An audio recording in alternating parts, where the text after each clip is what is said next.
one of my attributes or traits or whatever, or flaws, I get bored really quick.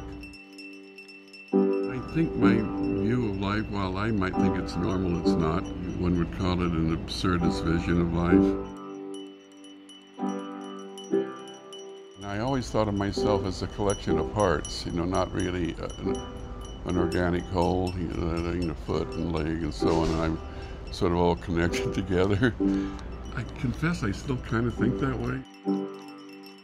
For years I just thought I was a brain, and then all of a sudden it dawned on me, well, wait a minute, my brain, it has to be contained in a body. And at that point, the light went on. I said, I should really take care of myself, or otherwise that brain's not going to have a home. And then I start, working out and being careful about exercising and diet and drinking and sleep and so on.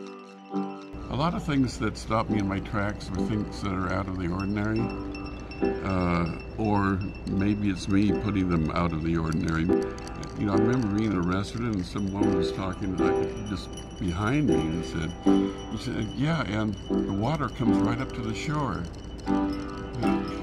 Think about that one. Where else does it come up to?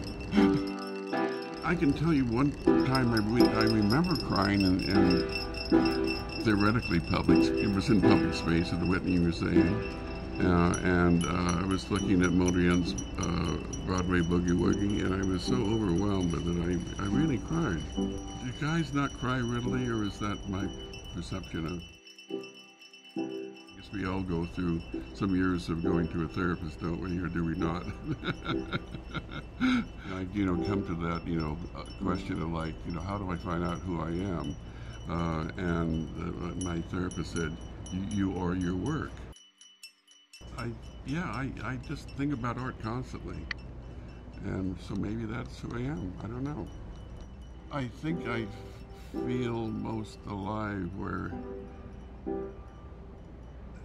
don't laugh at this, but I really do think I'm, that I'm channeling something, and I'm a conduit. And then, if I feel sort of hooked up to that information flow, then I feel alive. Maybe that's what being alive is. I don't know. Perfect combination is on my porch, cigar, my martini, and then my dog.